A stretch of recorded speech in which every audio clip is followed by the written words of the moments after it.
后来全台湾3级的警戒实施伫要1个月咯，还佫一路延长到6月28。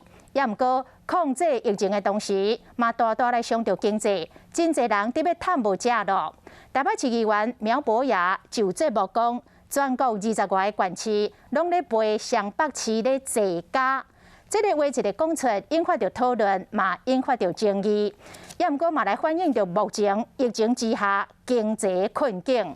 啊，确实，台湾包括今仔日在内，已经连4天，这个确诊的病例数拢降到200例以下。专家建议，若是台湾1礼拜确诊的数字拢继续咧下降，安尼无的确会当来考虑分区降级。餐点好的哦，谢谢。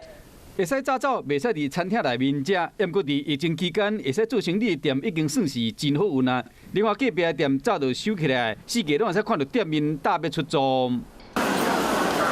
另外，连这菜市啊，这个单位嘛拢当无人去。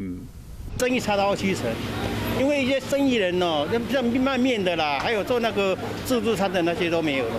疫情警戒第3级爱到6月28，除了艰苦嘛是艰苦。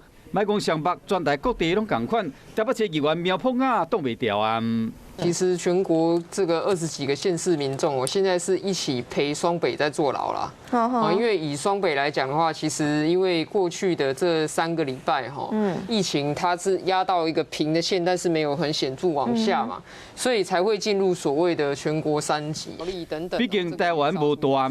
即嘛反映出疫情下经济困难，台湾连续3天确诊的数字降到200例以下。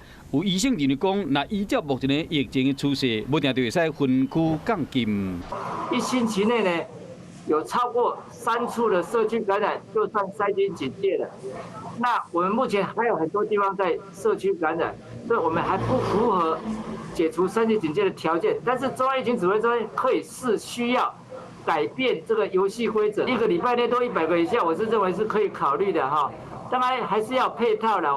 一旦降级，同款嘛要执行市场、卖场人潮的分流，餐厅内面要用严格落实，室内1公尺半，设这个隔板，强制实名制，减少3级警戒民众跨区的行线，尽可能伫经济甲防疫上达到平衡。